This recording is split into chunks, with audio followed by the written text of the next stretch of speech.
फरवरी में जो चुनाव हुए थे उसमें विसावदर सीट हम लोग जीते थे। उसके बाद हमारे जो एमएलए थे वो बीजेपी में चले गए, जिसकी वजह से ये उपचुनाव हुआ। उस वक्त विसावदर की सीट पे, गुजरात की और पंजाब की लोकसभा वेस्ट की सीट पे जितने मार्जिन से हम लोग ये दोनों सीटें जीते थे 2022 में, आज उससे डबल मार्जिन से, लगभग डबल मार्जिन से ये दोनों सीटें हम लोग जीते हैं। ये एक बहुत बड़ा संकेत इस बात का है कि पंजाब में हमारी सरकार है। इसका मतलब पंजाब के अंदर लोग हमारी सरकार के काम से बहुत खुश हैं। पंजाब में उस टाइम 117 में से 92 सीट आई थी। कहा गया था कि एक आंधी थी आम आदमी पार्टी की। उस आंधी में जितने वोट से हम जीते थे, आज उससे डबल मार्जिन से जीते हैं। कई लोग ये कह रहे हैं कि ये सेमीफाइनल है 2027 का। तो हम सोच सकते हैं कि अगर ये सेमीफाइनल है 2027 का और 2022 आंधी थी, तो 2027 तो तूफान आने वाला है। हम सोच सकते हैं कि जनता आम आदमी पार्टी के काम से कितनी खुश है। और लुधियाना वेस्ट के इस चुनाव ने एक तरह से जनता के मूड को दर्शाया है। एक तरह से पंजाब की जनता ने मोहर लगाई है आम आदमी पार्टी के कामों पे।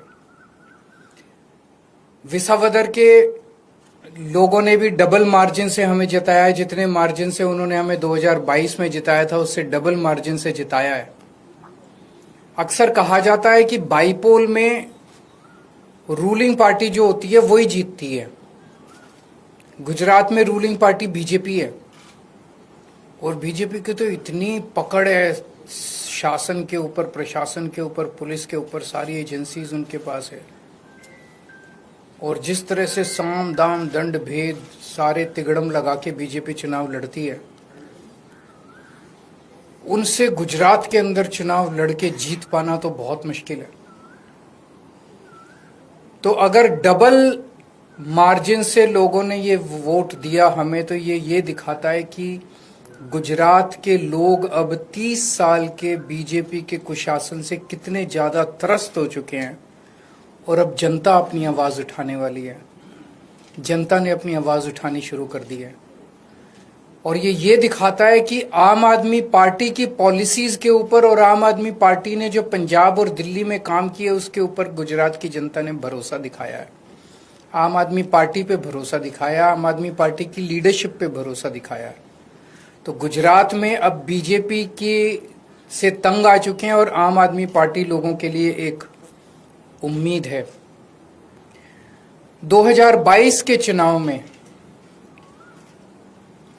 कांग्रेस को 17 सीट मिली थी गुजरात में, आम आदमी पार्टी को 5 सीट मिली थी।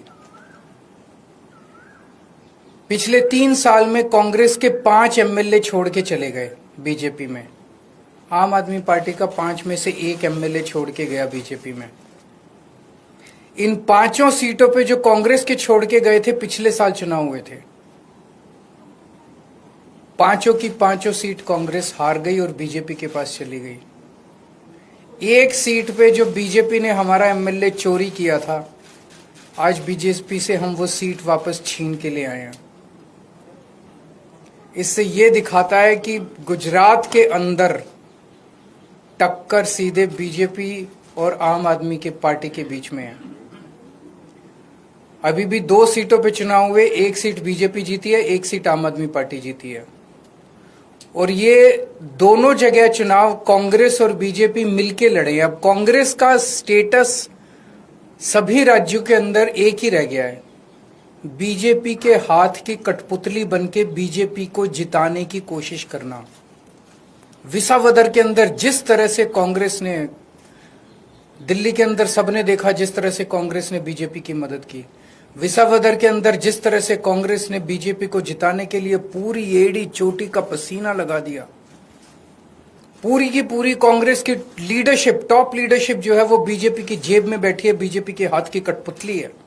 एक कांग्रेस का आम कार्यकर्ता बीजेपी को हराना चाहता है, एक कांग्रेस का लोकल लीडर अब बीजेपी को हराना चाहता है, लेकिन कांग्रेस की टॉप लीडरशिप वो देखता है कि वो सारी की सारी बीजेपी की गोद में बैठी है, बीजेपी की हाथ की कठपुतली है, बीजेपी की जेब में है। तो आज मैं इस मंच के माध्यम से कांग्रेस के आम कार्यकर्ताओं को भी कहना चाहता हूं कि कांग्रेस से उम्मीद मत करना कि वो कभी भी बीजेपी को हराएगी।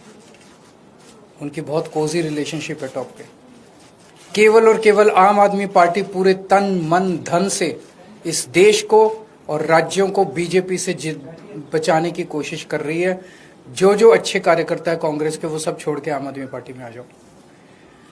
अगर आपका कोई एक दो क्वेश्चंस हैं तो सवाल सीट खाली क्योंकि आपके लुधियाना वेस्ट से जो चुनाव लड़े वो राज्यसभा से गए थे, तो सवाल खड़े हो रहे थे, लंबे समय से चर्चा थी कि राज्यसभा से कौन जाएगा, आपके नाम की चर्चा चली। चुनाव में विपक्ष ने ये सवाल किया।